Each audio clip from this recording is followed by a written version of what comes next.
Every marriage has secrets, but mine came with a corporate expense report. My name is Cole Merrick, and I'm 41 years old. I work as a compliance auditor for a mid-sized corporation in Portland, Maine. It's the kind of job that makes people's eyes glaze over at dinner parties, but I've always found comfort in numbers. Numbers don't lie, people do. Before we dive deeper into this story, I have one small request. Please subscribe, drop a like, comment, and hit that hype button to boost this channel so more people can discover these incredible Reddit stories. My wife Lena is 39, a corporate recruiter with perfectly manicured nails and an Instagram-worthy smile. We have 2 kids, Eli, 11, who inherited my analytical mind and his mother's anxiety, and Zoe, 9, who speaks her mind with the brutal honesty only children possess. It was a Tuesday night in October when I first noticed the hotel charge on our shared American Express statement, the Eastland Park Hotel, downtown Portland. $147. I stared at the charge while sitting in our kitchen, the blue glow of my laptop screen illuminating my confusion. "Lena," I called upstairs, "did you have a work event at the Eastland Park last week?" "What?" Her voice drifted down, distracted. "The hotel charge, $147. A pause. Too long. "Oh, that. Yes, recruiting event. Late night, easier to stay downtown than drive home." I nodded, even though she couldn't see me. The explanation made sense. Lena's boss, Darren Halloway, was always pushing his team to attend networking events, wine and dine potential candidates. Darren was the kind of guy who wore expensive suits and drove a BMW, the type who called everyone buddy and somehow made it sound condescending. But something nagged at me. Maybe it was the auditor in me, trained to spot inconsistencies. The charge was on a Wednesday night. Lena had been home for dinner that Wednesday. I remembered because Zoe had complained about her math homework, and Lena had helped her with fractions. I pulled up our credit card account online and scrolled through the recent charges. There it was again. Another hotel charge from 2 weeks prior, the Hilton Garden Inn. This time for $89. "Daddy, can you help me with my science project?" Eli appeared beside me, clutching a folder full of papers about the solar system. "Sure, buddy." I closed the laptop. "What are we working on?" As I helped Eli arrange pictures of planets in order from the sun, my mind kept drifting back to those hotel charges. 2 separate nights, 2 different hotels, both on nights when Lena had been home. The next morning, I kissed Lena goodbye as she headed to work. She wore her navy blue blazer, the one that made her look like she belonged in a boardroom. Her perfume lingered in the hallway after she left, something floral and expensive that Darren had given the whole team for Christmas last year. At my office, I couldn't concentrate. I found myself staring at spreadsheets without seeing the numbers. My colleague, Paul Martinez, noticed during our coffee break. "You look like hell, Cole. Everything okay at home?" Paul worked in IT, a thin guy with thick glasses who knew more about computer systems than anyone had a right to. We'd become friends over shared lunches and complaints about corporate bureaucracy. "Just tired," I said. "Lena's been working late a lot. New project with her boss." Paul nodded sympathetically. "Darren Halloway, right? Guy's got a reputation." "What kind of reputation?" Paul glanced around the break room, then lowered his voice. "Let's just say he's very hands-on with his female employees. My girlfriend works in HR at Meridian Corp. She hears things." That evening, I decided to do what I do best: audit. I waited until Lena was in the shower, then carefully went through her coat pockets. In her wool peacoat, I found a receipt from Enzo's, an upscale Italian restaurant downtown. The date was from last Thursday. The total was $112 for 2 entrees, 2 glasses of wine, and dessert. Lena had told me she was working late that Thursday. Said she grabbed a sandwich at her desk. The receipt was signed by Darren Halloway.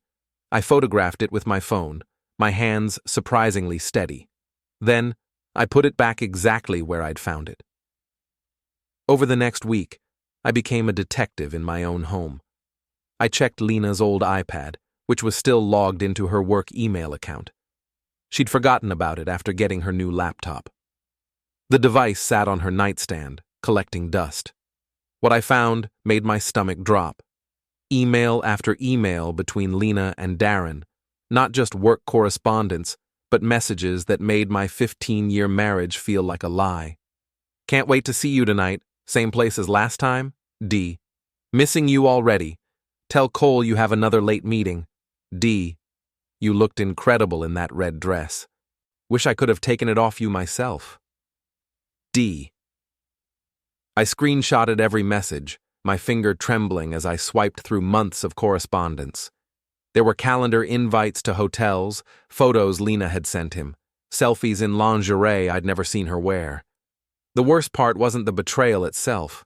It was how stupid they thought I was, how careless they'd been with their lies, how they'd laughed about my ignorance in their messages. Cole suspects nothing. He's too buried in his spreadsheets to notice real life. L. I sat on the edge of our bed, staring at my wife's words on the screen. 15 years of marriage, 2 children, a mortgage, shared dreams, all reduced to a punchline about spreadsheets. But they were wrong about one thing. I did notice real life. And I was very, very good with details. That night, while Lena slept beside me, I began planning. Not a confrontation. That would be too easy, too emotional, too quick. No. I was going to do what I did best. I was going to conduct a thorough, comprehensive audit of my wife's life. And unlike Lena, I never fudged the numbers. The next morning, I called in sick to work. Lena left for the office at her usual time, kissing me on the forehead and telling me to get some rest. The irony wasn't lost on me. "Feel better, honey," she said, her hand lingering on my shoulder. "I might be late tonight. Darren wants the team to review the quarterly recruiting numbers." "Of course he does," I replied, managing a weak smile. After she left, I got the kids ready for school and dropped them off myself. Then I drove to my office and had a conversation with Paul that would change everything. "I need a favor," I told him, closing his cubicle entrance behind me. Paul looked up from his computer screen, noting my serious expression. "What's going on?" "I think Lena is having an affair with her boss. I need to know for sure before I do anything about it." Paul's face went pale. "Jesus, Cole. Are you sure?" I showed him the screenshots from Lena's iPad. Paul whistled low under his breath. "This is pretty damning evidence," he said. "What do you need from me?" "You know about digital forensics, right? I need to build a case, a real case, with documentation that would hold up in court." Paul nodded slowly. "I can help you pull together a timeline using metadata from photos and emails. But Cole, you need to be careful. If you're thinking about divorce..." "I'm thinking about a lot of things," I interrupted. "Right now, I just need the truth. All of it." We spent the next 3 hours going through everything I'd collected. Paul showed me how to extract metadata from the photos Lena had sent Darren, revealing exact dates and times. He helped me cross-reference her calendar with the hotel charges and restaurant receipts. The picture that emerged was devastating in its clarity. The affair had been going on for 8 months. They'd been meeting twice a week, sometimes more. They'd used company funds to pay for some of their dates, disguising them as business expenses. "This is fraud," Paul said quietly, "using corporate money for personal expenses. Darren could lose his job over this." "Good," I replied. "What else can we find?" Paul pulled up Darren's LinkedIn profile and started digging into his background. What we found was interesting. Darren had left his previous job abruptly, with no explanation. A quick search of local news archives revealed why. He'd been accused of harassment by a former employee. The case had been settled out of court. "This guy's a predator," Paul muttered. "And Lena's not his first victim." "Lena's not a victim," I said firmly. "She's a willing participant. Look at these messages. She's just as invested in this as he is." By the end of the day, I had a comprehensive file documenting every aspect of the affair. Photos, emails, financial records, timeline analysis. It was the kind of evidence that would make any divorce attorney salivate. But I wasn't ready for lawyers yet. First, I wanted Lena to know that I knew. I wanted her to understand that her carefully constructed lie was crumbling around her. That evening, Lena came home at 9:30, claiming she'd been in meetings all day. She looked flushed, and her lipstick was slightly smeared. She went straight upstairs to shower. While she was washing off the evidence of her afternoon with Darren, I sat in my home office and began printing. Every email, every photo, every receipt, every piece of evidence Paul and I had compiled. I printed for 2 hours. When I was finished, I had over 300 pages of documentation. I organized them chronologically, creating a comprehensive visual timeline of my wife's betrayal. Then I got to work. Starting in our living room, I began taping the evidence to the walls, photos of Lena and Darren at restaurants, screenshots of their explicit messages, credit card statements with hotel charges highlighted in yellow, calendar entries showing their meetings.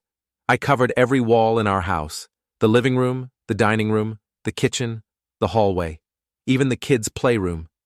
Everywhere Lena would look, she'd see the evidence of her lies staring back at her. It took me until 3 a.m. to finish. When I was done, our home looked like the office of a detective. Red string connecting dates and locations, photos arranged chronologically, financial documents organized by expense type. It was beautiful in its thoroughness. I packed bags for the kids and myself, loading them quietly into my car. Then I wrote a note and left it on the kitchen counter, right next to a blown-up photo of Lena kissing Darren in the parking garage of the Eastland Park Hotel. The audit's over. The kids are safe with me. Good luck cleaning up. Cole. At 6 a.m, I woke Eli and Zoe and told them we were going on an adventure to their grandmother's house in Bar Harbor. They were excited about the unexpected trip, chattering happily as I drove them to my mother's place 2 hours away. My mother, Helen Merrick, was a retired school principal who had never particularly liked Lena. She took one look at my face and asked no questions, simply opening her arms to her grandchildren and telling them she'd made pancakes. "How long do you need?" she asked quietly while the kids were getting settled in their temporary room. "A few days," I replied. "Maybe longer." She nodded. "They'll be safe here. Do what you need to do." I drove back to Portland, stopping at a coffee shop with a view of our street. At exactly 10:15, Lena's car pulled into our driveway. She'd taken the morning off, probably planning to spend it with Darren. I watched through the coffee shop window as she approached our front door, keys in hand. She looked relaxed, happy even. That was about to change. She opened the door and stepped inside. For a moment, nothing happened. Then I saw her silhouette in the window, standing perfectly still. She shut the door behind her. Through the window, I could see her moving frantically from room to room, probably trying to process what she was seeing. Her phone appeared in her hand, and she began making calls. My phone buzzed with her first attempt to reach me. I let it go to voicemail. Then another call, and another. After the 15th missed call, I finally listened to her voicemails. "Cole, what the hell is this? Call me back right now. Where are my children? Cole, this isn't funny. I can explain everything. Please, just call me back. I'm calling the police if you don't answer your phone." The progression from anger to panic to desperation was fascinating to observe. I'd spent months watching her lie to my face, and now she was experiencing the consequences of her choices in real time. I finished my coffee and drove to my office, where Paul was waiting with more information. "I did some more digging," he said, handing me a folder. "Darren's expense reports for the last year. He's been using company money for a lot more than just hotels, expensive dinners, gifts, even a weekend trip to Boston that he claimed was a recruiting conference. Is this enough to get him fired?" "This is enough to get him arrested for embezzlement," Paul replied. "The company's been paying for his affair with your wife." I smiled for the first time in weeks. "Perfect. Let's make some phone calls." By noon, I was sitting in the office of Margaret Chen, the Director of Human Resources for Meridian Corp., where both Lena and Darren worked. Margaret was a no-nonsense woman in her 50s who had built her career on handling delicate situations with surgical precision. "Mr. Merrick," she said, gesturing to the chair across from her desk, "I understand you have some concerns about employee conduct." I placed a thick folder on her desk. "I have documentation of an ongoing affair between my wife, Lena Morell, and her supervisor, Darren Halloway. More importantly, I have evidence that they've been using company funds to finance their relationship." Margaret opened the folder and began reviewing the contents. Her expression remained neutral, but I could see her jaw tighten as she processed the financial documents. "These expense reports," she said after several minutes. "You're alleging that Mr. Halloway falsified business expenses?" "I'm not alleging anything," I replied. "The evidence speaks for itself. Hotel charges on nights when no business meetings were scheduled, restaurant bills for 2 people when he claimed to be dining alone, a weekend trip to Boston that coincided with my wife taking a girls' weekend that she paid for with cash." Margaret continued reading, occasionally making notes on a legal pad. When she reached the printed emails, her eyebrows rose slightly. "Mr. Merrick, how did you obtain these communications?" "From my wife's personal device, which she left logged into her work email account. Everything I've provided was obtained legally from equipment in my own home." Margaret nodded and continued reading. When she finished, she closed the folder and looked at me directly. "This is very serious. If these allegations are substantiated, both employees would face immediate termination. Mr. Halloway could also face criminal charges for embezzlement." "I understand," I said. "I'm not looking for revenge. I just want the truth to come out." That was a lie, of course. I absolutely wanted revenge. But I wanted it served through proper channels, with documentation and witnesses and corporate policies. I wanted it to be thorough and devastating and completely legal. Margaret scheduled emergency meetings with both Lena and Darren for the following morning. She also contacted the company's legal department and their external auditing firm. By the time I left her office, the wheels of corporate justice were already turning. My phone had been buzzing constantly with calls from Lena. I finally answered on the drive home. "Cole, thank God. Where are you? Where are the kids?" "The kids are safe," I said calmly. "They're with my mother." "You can't just take them. I'm their mother." "You're also an adulterer who's been lying to them for 8 months, I replied. "They're better off with someone they can trust." "Cole, please. Can we talk? I can explain." "There's nothing to explain, Lena. I've seen the emails. I've seen the photos. I know about the hotels, the restaurants, the fake business trips. I know everything." Silence on the other end. Then, quietly, "How?" "I'm a compliance auditor, remember? It's what I do. I find discrepancies. I uncover fraud. I document evidence. And you and Darren left quite a paper trail. What do you want?" Her voice was small now, defeated. "I want you to face the consequences of your choices. I've already spoken with HR at your company. They're very interested in how Darren's been spending his expense account." I could hear her sharp intake of breath. "Cole, you don't understand. If this gets out, we'll both lose our jobs. You should have thought of that before you decided to sleep with your boss on the company's dime." I hung up and drove home to survey the scene. The house was exactly as I'd left it, walls still covered with evidence of Lena's betrayal. She'd tried to remove some of the photos, but there were too many. Tape marks on the walls showed where she'd given up.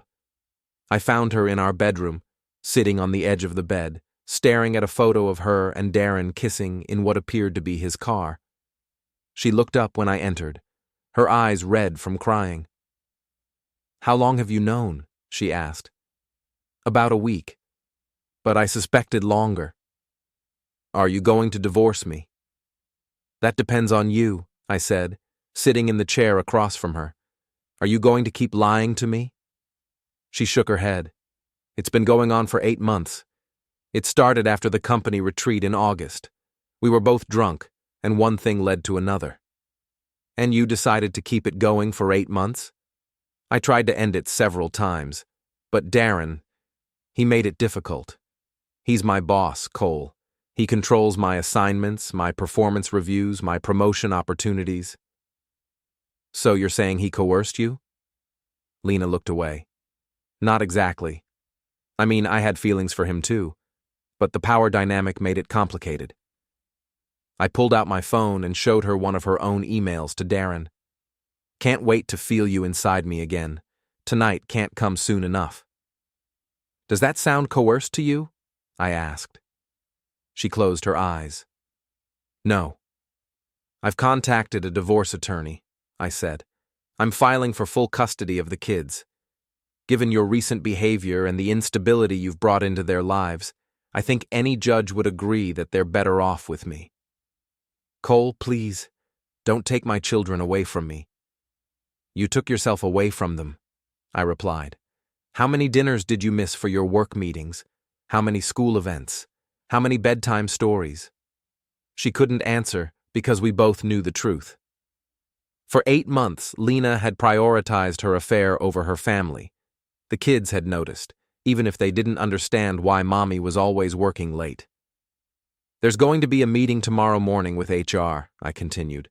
They're going to ask you about the expense reports, the falsified business trips, the misuse of company resources. I suggest you tell them the truth. What about Darren? What about him? He's a 44-year-old man who's been stealing from his company to finance an affair with a married employee. He can take care of himself. That evening, I drove back to Bar Harbor to have dinner with my children and my mother. Eli and Zoe were full of questions about why they were staying with Grandma, but I kept my answers simple and age-appropriate. Mommy and I are having some problems, I explained over my mother's famous lobster rolls. We need some time to figure things out. Are you getting divorced? Zoe asked with her characteristic directness. I don't know yet, sweetheart. Maybe.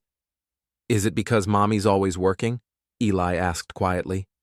I looked at my son, seeing my own analytical mind reflected in his serious expression. Partly, yes. I think Mommy forgot how to be a mommy, Zoe said matter-of-factly. She's always on her phone or going to meetings. My mother reached over and squeezed my hand under the table. Even at 9 years old, Zoe had noticed what I'd been trying to ignore for months. That night, after the kids were asleep, my mother and I sat on her porch overlooking Frenchman Bay.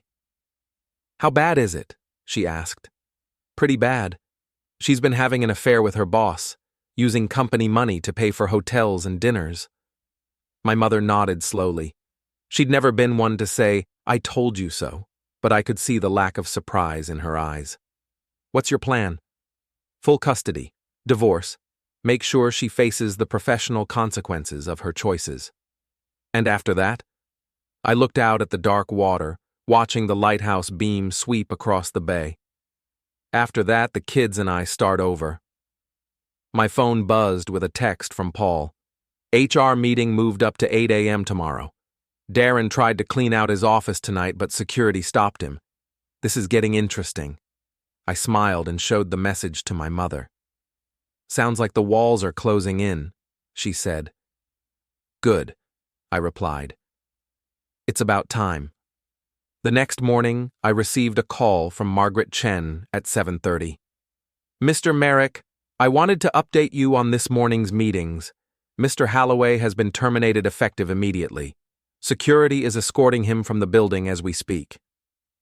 And my wife? Mrs. Morell has been placed on administrative leave pending a full investigation. Given the evidence you provided, I expect she'll be terminated as well, though the process will take a few more days.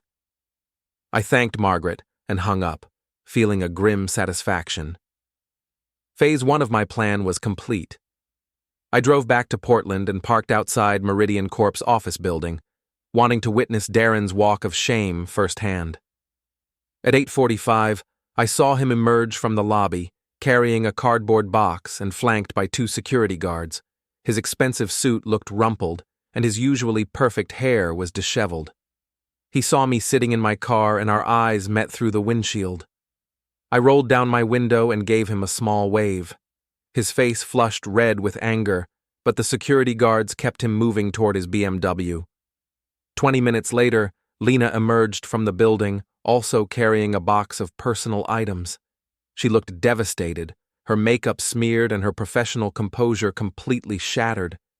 She didn't notice me watching as she fumbled with her car keys, nearly dropping her box in the process. My phone rang.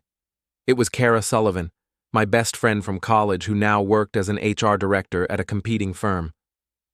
"Cole, I just heard through the grapevine about Lena and her boss. Are you okay?" "I'm better than okay," I replied. "I'm vindicated." "Listen, I know this is probably the last thing on your mind right now, but there's something you should know about Darren Halloway." "What's that?" "He's got a history. This isn't the first time he's been fired for inappropriate conduct with subordinates. My network has been tracking his behavior for years." "Can you document that?" "Already on it. I'm sending you a file with everything we've compiled. Harassment complaints, wrongful termination suits, settlements. This guy's a serial predator." The file arrived in my email an hour later. It was even more damaging than I'd expected.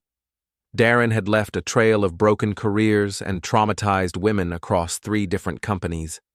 Each time, he'd managed to find a new position before his reputation caught up with him. But this time would be different. This time, there would be consequences. I spent the afternoon at a lawyer's office, officially filing for divorce and full custody.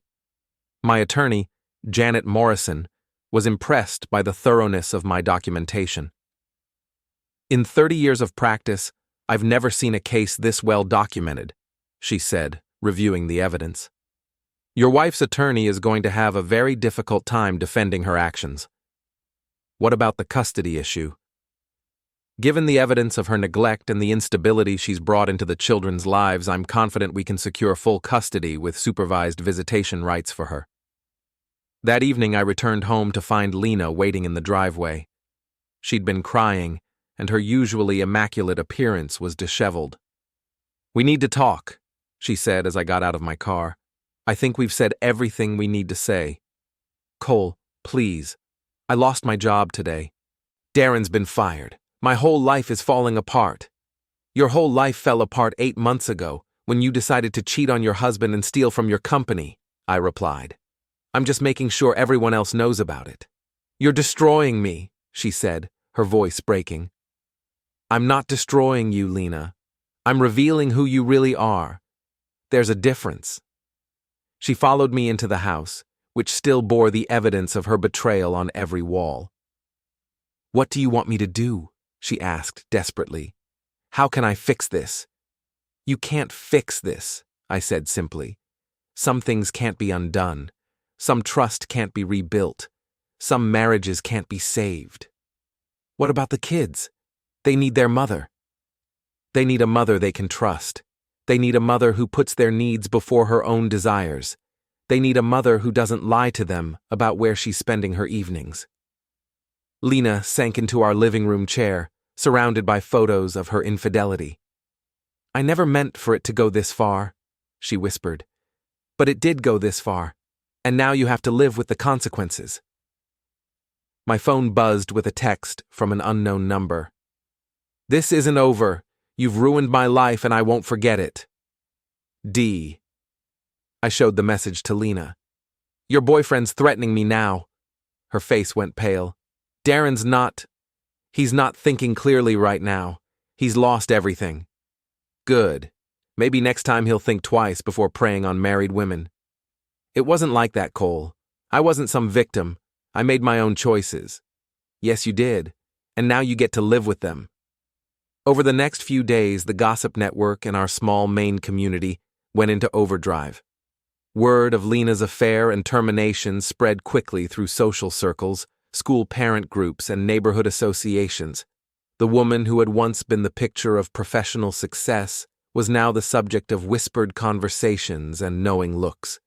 I received calls from friends and neighbors, some offering support, others fishing for details. I kept my responses brief and factual, letting the evidence speak for itself. The most satisfying call came from Mrs. Roscoe, our 70-year-old neighbor who served as the unofficial information hub for our entire street. Cole, dear, I just wanted you to know that everyone's talking about what Lena did. Such a shame, really, and with those beautiful children to think about. Mrs. Roscoe's sympathy was genuine, but I knew that by evening, every household within a 5-mile radius would know the intimate details of my wife's affair. Thank you, Mrs. Roscoe. The kids and I appreciate the support. If you need anything, dear, anything at all, you just let me know. We take care of our own around here. The message was clear. The community had chosen sides, and Lena was no longer welcome in the inner circle of local society. That weekend, I took the kids to their soccer games and school events, maintaining as much normalcy as possible while their world shifted around them. Other parents approached me with carefully worded expressions of support, their curiosity barely concealed behind concerned smiles. "How are you holding up, Cole?" asked Jennifer Walsh, whose daughter was in Zoe's class. "We're managing," I replied. "The kids are resilient. If there's anything we can do, with everything that's happened, we appreciate the support. Really." Jennifer nodded knowingly. "Well, you know how these things go. People make their choices, and then they have to live with them." The social ostracism was swift and thorough. Lena found herself uninvited from book clubs, charity committees, and social gatherings she'd been part of for years. Her carefully cultivated network of professional and personal relationships crumbled as quickly as her marriage. Meanwhile, Darren was discovering that his reputation had preceded him to every potential employer in the region. Kara's network had been busy, ensuring that his history of inappropriate conduct was well documented and widely shared among HR professionals throughout New England. "He's basically unemployable in this industry," Kara told me during a phone call. "Word travels fast in HR circles, especially when it comes to harassment and embezzlement." "What about Lena?" "She's got a better chance of finding work eventually, but it'll be difficult. The affair might be forgivable, but financial misconduct is career-ending in corporate recruiting." As the weeks passed, I watched my carefully orchestrated plan unfold with the precision of a well-executed audit. Every detail had been considered, every consequence anticipated. Lena and Darren were facing the full weight of their choices, not through violence or illegal retribution, but through the natural consequences of their documented actions. Justice, it turned out, was just another form of accounting. And I'd always been very good with numbers. 3 weeks after the initial confrontation, I decided it was time for the final phase of my plan. I organized a family gathering at the local park, ostensibly to give the kids a chance to play and enjoy the unseasonably warm October weather. But I had a different agenda in mind. I invited my mother, Kara, Paul, and several neighbors, including Mrs. Roscoe and her network of local information brokers. I also made sure word would reach both Lena and Darren about the gathering, knowing their desperation would compel them to make an appearance. The park was busy that Saturday afternoon, filled with families enjoying the autumn sunshine. I'd reserved one of the larger picnic areas and brought enough food for a small army. Eli and Zoe were thrilled to see their friends and extended family, their laughter echoing across the playground. "This is nice," my mother said, watching her grandchildren play on the swings. "They seem to be adjusting well." "Kids are resilient," I replied. "They're better off with stability and honesty, even if it's not the family structure we originally planned."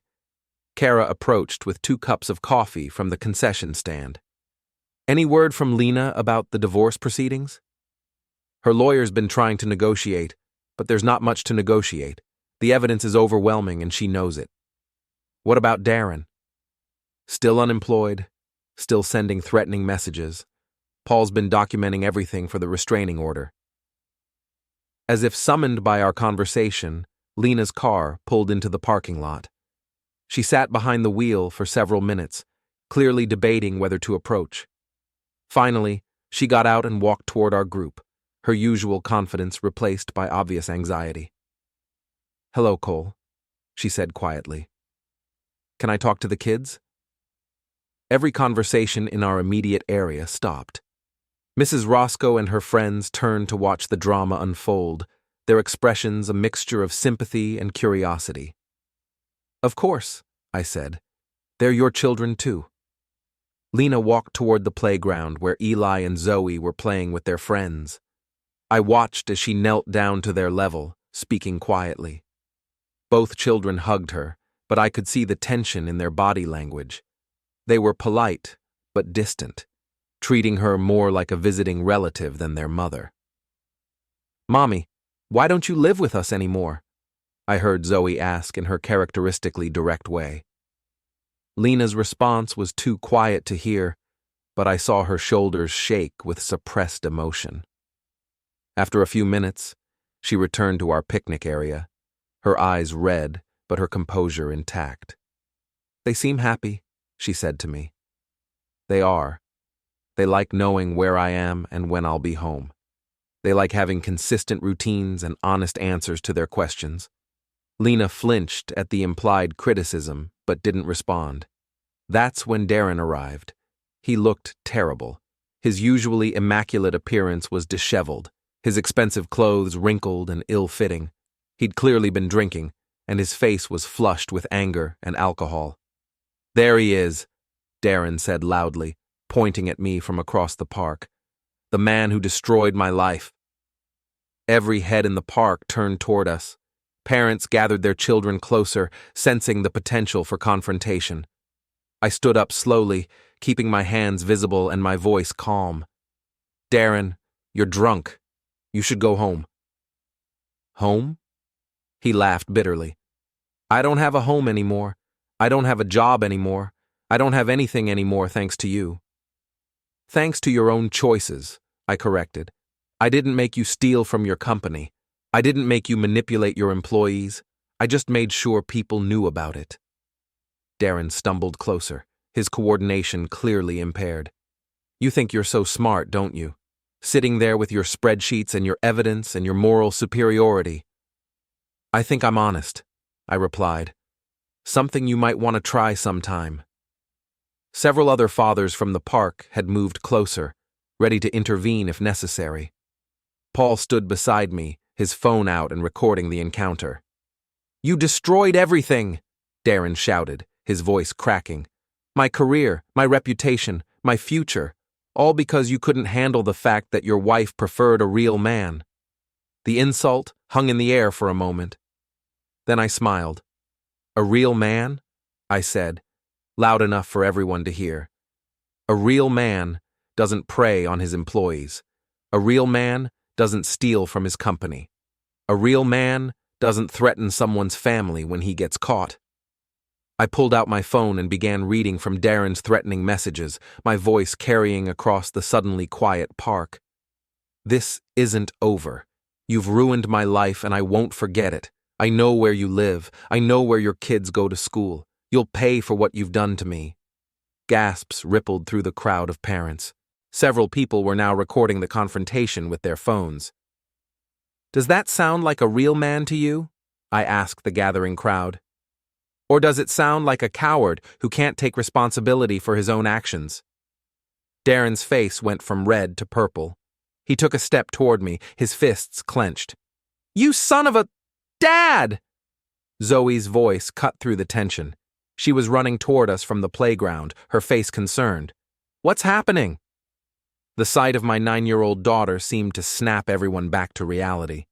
This was a family park, filled with children. Whatever anger Darren felt, whatever confrontation he wanted, it couldn't happen here. "Nothing's happening, sweetheart," I said, kneeling down to Zoe's level. "Just some adults having a disagreement." Zoe looked at Darren with the brutal honesty only children possess. "Are you the man who made Mommy lie to us?" The question hit like a physical blow. Darren staggered backward, his anger deflating into something that looked like shame. That's not... It's complicated, kid." "No, it's not," Zoe replied matter-of-factly. "Lying is wrong. My dad taught me that." The crowd of parents began to murmur among themselves. Mrs. Roscoe stepped forward. her 70 years giving her the authority to speak for the group. "Young man," she said to Darren, her voice carrying the tone of a retired school principal, "I think you should leave. This is a family gathering, and you're not welcome here." Other parents nodded in agreement. Someone had called the police, and I could see a patrol car pulling into the parking lot. Darren looked around at the hostile faces surrounding him, finally understanding that he was completely isolated. His affair with Lena had cost him more than his job. It had cost him any claim to community sympathy or support. "This isn't over," he muttered, but the words lacked conviction. "Yes, it is," I said firmly. "Your relationship with my wife is over. Your employment is over. Your threats are over. The only thing left is for you to accept responsibility for your choices and move on with your life." The police officers approached our group, and I handed them copies of Darren's threatening messages. After a brief conversation, they escorted him to his car and followed him out of the park. Lena had watched the entire confrontation from a distance, her face pale and stricken. As the crowd began to disperse, she approached me one final time. "I'm sorry," she said quietly. "For all of it. For the lies. For the affair. For bringing this chaos into our children's lives." "I know you are," I replied. "But sorry doesn't undo 8 months of deception. Sorry doesn't rebuild trust. Sorry doesn't change the fact that you chose him over your family, repeatedly, for months. What happens now? Now you sign the divorce papers. You accept the custody arrangement. You find a new job and a new life somewhere else. And hopefully, you learn something from this experience." Lena nodded, tears streaming down her face. She looked around at the park full of people who had once been her friends and neighbors, all of them now staring at her with a mixture of pity and judgment. "I never meant for it to go this far," she whispered. "But it did go this far. And now everyone knows exactly who you really are." As Lena walked back to her car, Mrs. Roscoe appeared beside me. "Well," she said with satisfaction, "I'd say justice has been served." "Yes," I agreed, watching my wife drive away for what would likely be the last time. "The audit is finally complete." I turned back to the picnic, where my children were playing with their friends. My mother was organizing a game of softball, and Kara was serving cake to anyone who wanted it. This was my real family, the people who had supported me through the crisis, who had helped me document the truth, who had stood by me when everything fell apart. Paul approached with a bottle of beer and a satisfied grin. "So, how does it feel to win?" I looked around at the scene, my kids laughing on the playground, my community rallying around us, my ex-wife and her lover finally facing the full consequences of their choices. "It feels like justice," I said, raising my beer in a toast. "Audit complete. Let's eat." And for the first time in months, I felt genuinely happy.